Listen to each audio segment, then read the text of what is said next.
How do we generate safety? How do we begin to see with sober eyes? How do we choose to see men, our fathers, through our own adult woman eyes? I like to think of an order of operations necessary for that. So, I have my version of this. I have my program called Vital Mind Reset, which is a pretty well-documented portal through which you can begin to access safety in your nervous system. Hi, and welcome back to the 100th episode of Reclamation Radio. I am Dr. Kelly Brogan, and I am so grateful for your support. The podcast has amazingly been consistently in the top 0.03% of podcasts internationally. This is the platform that I have experienced the least censorship of all of my yibbity yapping over many different platforms in my entire career. And it is delightful. It's delightful to bring many folks who you perhaps haven't heard of, who are changing conversations that we're having, to bring on many folks that you have heard of and to share these inspirational ideas and concepts and paradigm shifts that are percolating within me with you every single week. My intention is to help you to experience your body, your relationships, and the world with more relaxation, ease, and empowerment. So let's keep the conversations going. Today, I would like to talk about the origin of our beliefs about men as women. I want to share a story that has a lot of my girlfriends pretty excited when I shared with them, just sort of an update about my weekend.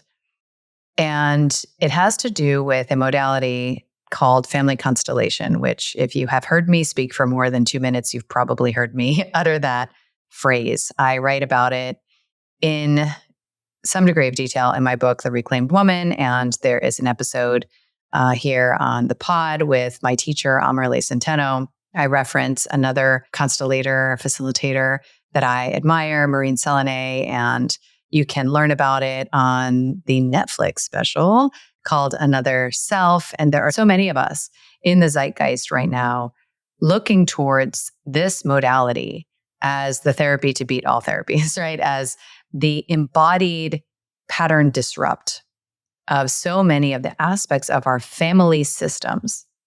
So think your parents, their parents, their parents, that are keeping us stuck in patterns of struggle. And what is revealed through this experience of family constellation, which is really dependent on this concept of a field, of there being like an energetic field that is revealing perhaps subconscious or metaphysical ties, and almost like agreements that are influencing your everyday behavior. This idea of the field it's a different thing than psychodrama. You're not going there to have a catharsis and to like act out, what it would be to finally tell your parents to go fuck off. It's not that at all. It's very subtle, it's very slow, and it's extraordinarily powerful. And I've told, my story many times about how it really changed my life. And I've been very passionate about it ever since. Okay, so that is my PSA about Family Constellation. So I went to attend a retreat held by Amarle with many of the women from our shared communities. And this was in Miami this past weekend. And in this particular constellation that I participated in, I was representing a dead ancestor, as you do. Right? So I was representing a dead ancestor, which means that I ultimately felt compelled bodily to lay down on the floor, which is the symbolic physical movement of the dead. So I'm laying on the floor. And so the constellation is sort of taking place. My eyes are closed. I'm almost like barely involved at this point. And the constellation is focused on a woman who is a mother, and it has to do with a health matter related to her daughter. There are things in a constellation called healing phrases.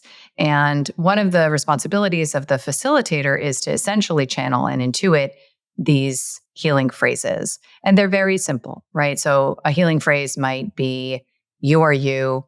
I am myself. I leave your life experiences to you, and I choose my own life. That kind of a thing. It could be, I see you. I thank you for giving me life.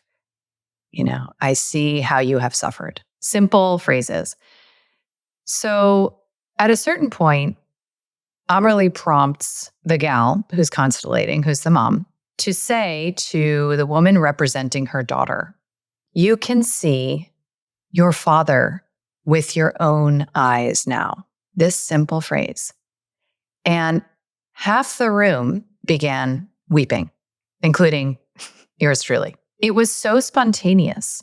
And the reverberation of this phrase was so profound that I shared the story with a bunch of my girlfriends, and each one of them said, Kelly, I have goosebumps. This is so game changing. Why? Okay, why? Because it, in a single phrase, reveals the truth around the origin of a lifetime of constructed assumptions about not only our fathers, but about men in general. It acknowledges that we were told implicitly, semi-consciously by our mothers how to feel about our fathers, how to regard our fathers, how to interact with our fathers, and by extension, men in general, right? So what are some of the things that you might have been told? You might have been told or somehow communicated that men are not trustworthy, that you need to guard what's yours, that it's important to always be prepared to defend yourself, that you as a woman are always going to be better, at doing things than a man, that you need to protect yourself because men are ultimately scary, right? And these messages were transmitted through the way that your mother spoke about your father, the way that she treated him, and the way that you watched her body take shape around him. And you carry this into your adult life, and it becomes your projected, potentially, not necessarily, but negative animus, right? As Jung would say, it is the representation of the masculine that is your journey to recollect. And I'll speak a bit about what that even means or what that looks like. Amberly told me that if she were to speak to an adult woman, the healing phrase would be, I choose to see my father through my own eyes, right? So I call that neuroception, the reclamation of neuroception, which means that you can see with sober eyes without the overlay of, in this case, your mother's wounds and her beliefs and her defenses and her persona, right? Her own integration of her own masculine. So to see with your own eyes, in my experience, is not so much a decision that you make. Now, I do believe that in the field of family constellation, you can certainly collapse the amount of time, energy, and effort needed to arrive at a shift. It can happen nearly instantaneously. However, in order to see with sober eyes, most of us need an integrated and healed nervous system, right? Because I use this example often. If you're in the dim light of your bedroom and there's, a figure, what looks like a form in the corner of your room, you might imagine that it's an intruder, and you have this whole cascade of events in your body where you have racing heart and your throat is clenching and you start sweating and you feel paralyzed. If you can see clearly, you can see that it's a pile of laundry on a chair, and none of that stuff happens.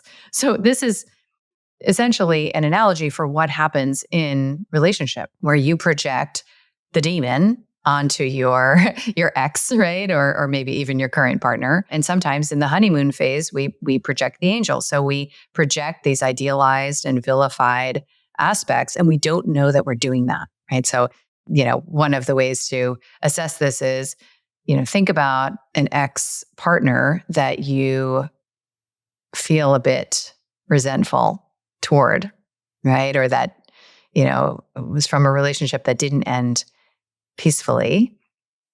Maybe you were super attracted to this man at the beginning of the relationship, can you still appreciate an attraction? Maybe not erotically, or maybe it's not active, but can you still appreciate him as an attractive man now that it's over?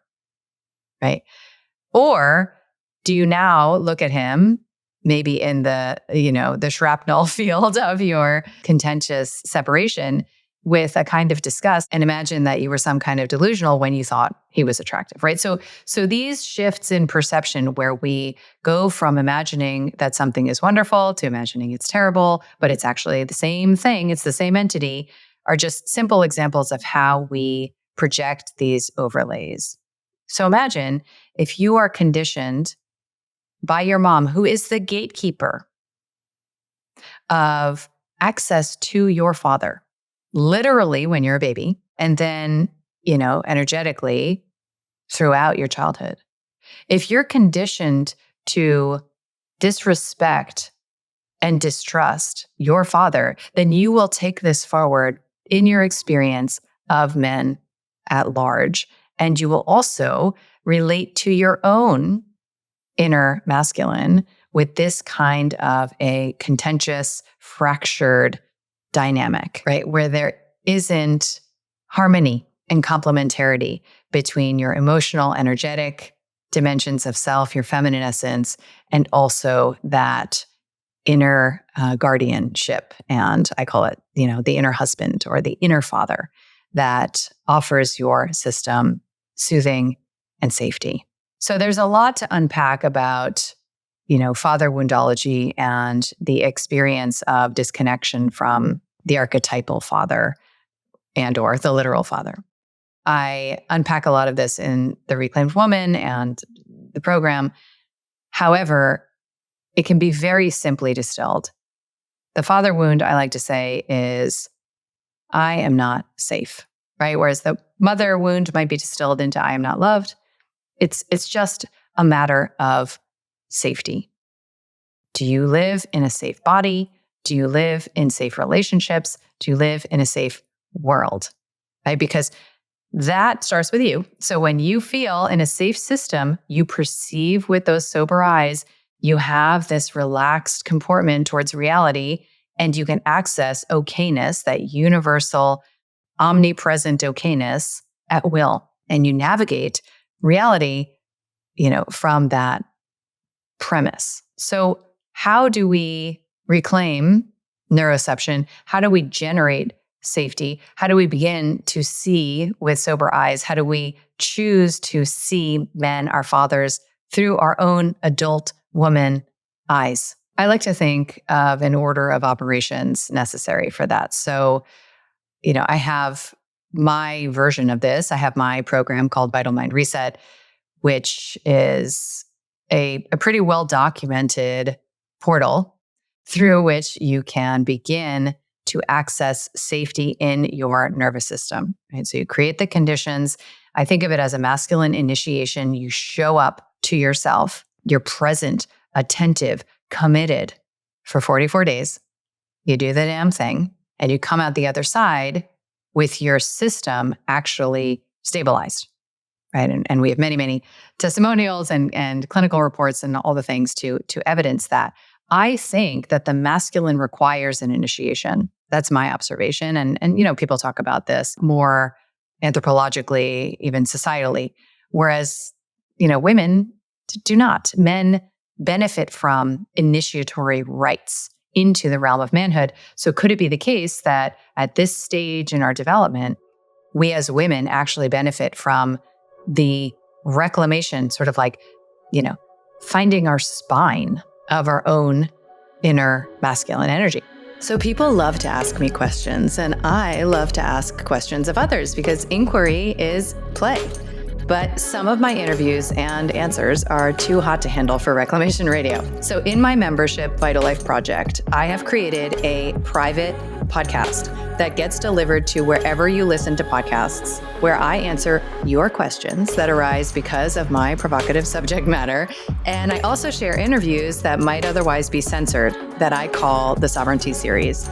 So you'll get access to these private podcasts and a private chat by joining my membership Vital Life Project. So you initiate, you provide this biological safety signal through this radically self-focused care. And then you can begin. I think only then, because if you take things out of order, you could try to do all sorts of relational work and spiritual work and ancestral work. But if your system doesn't have the basic capacity to hold intense emotional sensations of shame and grief and rage, you also will not have the capacity to hold pleasure, fulfillment, contentment. And you're going to stay stuck in this familiar narrow band of tolerance for what's in front of you and rejection of these, more extreme polarities. So to grow the capacity of your system, it's almost like you got to drain the bucket. So you drain the bucket and then you can fill it with things, including like, there's more vulnerability I can bring to my marriage, or I am feeling like my job is not a good fit for me on a spirit level. And relinquishing that means that I actually lose a sense of identity that has been a crutch for my entire adult life. Or, might be time to have that extremely terrifying conversation, with my uncle or my sister or whatever. So the steps to emotional self safety, I like to think of as involving these basic tenets that I have been discussing. If you've been following along, you probably will recognize these phrases. But emotional self mastery begins with the commitment to simply offer your masculine presence and attention to whatever the heck is going on inside. Who says heck? That's so funny. in your system. And I call it entering through the upset. So when you enter through the upset, you show up to yourself like the good father, like the good husband who says, I'm here. Show me what you got, baby. And it's not about story. You just are watching, attending to, and attuning to the sensations inside. You're creating a container for your own emotional terrain, your innerscape. Then there are practices related to what I call the villain crown, where you practice experiencing yourself as that which you judge. So you also can practice just allowing to be true judgment or criticism that either is actually coming from somebody else or that you imagine might come from somebody else. So when you wear the villain crown, you're working alchemically, I would like to say, with the energies that you would otherwise project through blame, criticism, and judgment onto someone or something else. You're taking that back and you're going to wear it. You're going to wear it because it actually serves you ultimately to do so, because there's a part of you that is holding the same characteristics that you are judging on the outside that already believes itself to be that, right? So wearing the villain crown might be, judging another woman as slutty and sitting with yourself and the possibility that there is a part of you that just doesn't have the permission to be slutty, or that there is a part of you, so it already exists, this part, right? That there is a part of you that wants to know you'll still be lovable and she'll still be loved, even if you were maybe accidentally slutty, right? So you're expanding the permission field to still be yourself, even if you're not the good, virtuous version of yourself who's got it all figured out, who knows it all, and who is fundamentally superior to somebody who doesn't. And then lastly is this concept of recognizing where you're attempting to buy eggs from the hardware store, which means that you are in that trauma field of projection and you are insisting that what is in front of you be something other than what it is. And usually that takes the form of imagining that you know better what's going on here, right? So you're going to go into the hardware store and you're going to insist that eggs be available because you know that they should be, and you're not going to relent until reality conforms to your all-knowing, experience of what is. So most of our enmeshment experiences romantically and erotically with partners whom we would describe as dysfunctional involves projecting onto those men these overlays and insisting that they be something other than what they've shown us that they are, right? So that is the eggs from the hardware store. And it by definition means you're not seeing with sober eyes. It by definition means that you're not looking through the adult lens. You're looking through those childhood projections and you're tangling with them and you're dancing with them. So this little sort of order of operations will allow it to feel more compelling to live in a world where, as a woman, you can make choices, you can create the conditions, you can now participate in the safety that formerly felt out of your control and in the hands of the bad, wrong man. Okay. So if we, as this obviously one of the premises of feminism, if we need to demand the submission, the contrition, and the apology of all men, then the control lies without.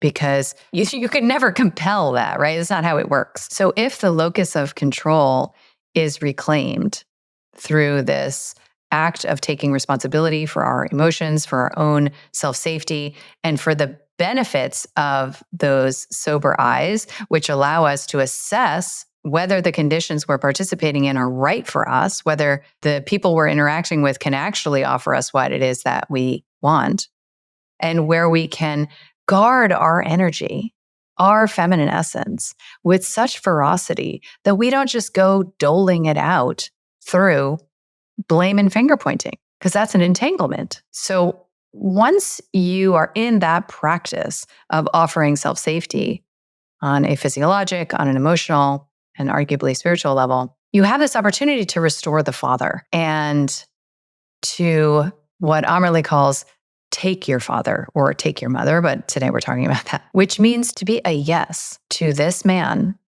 as he was, as he is, as he will be, just to be a yes to the reality of him.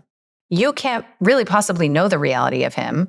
However, you can get pretty close if you endeavor to see him through your own eyes rather than through your mother's. Because I don't know how many of us have a template for mothers respecting our fathers, like truly modeling respect for our fathers. And I believe that is the most foundational currency of intimacy between men and women. So when you commit to restoring this father, universal or specific, there are two practices that I like to work with and have committed to, largely inspired by one of my teachers, Omrapani, who's also been on the pod several times, which include a commitment to no longer speak ill of men, right? So if we have a tendency as women to come together and henpeck and collude with victim stories about how horrible, that ex is, or the baby daddy, or, the toxic boss, we are contributing to the experience of an unsafe world, right? So to make this commitment means that you opt out of those kinds of conversations. Maybe you make an agreement with your girlfriends that you are no longer going to speak ill of men. That's not a sport you're playing anymore. And the second is to take opportunities to show authentic appreciation, right? So Omrapani talks about how men have a green light and a red light. That's it. It's just one or the other.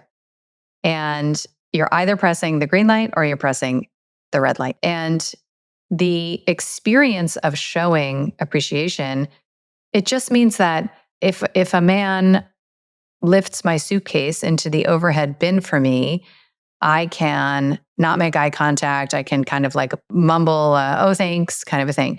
Or I can feel in my body that I've been taken care of. And I can show respect and authentic appreciation in a way that takes a moment.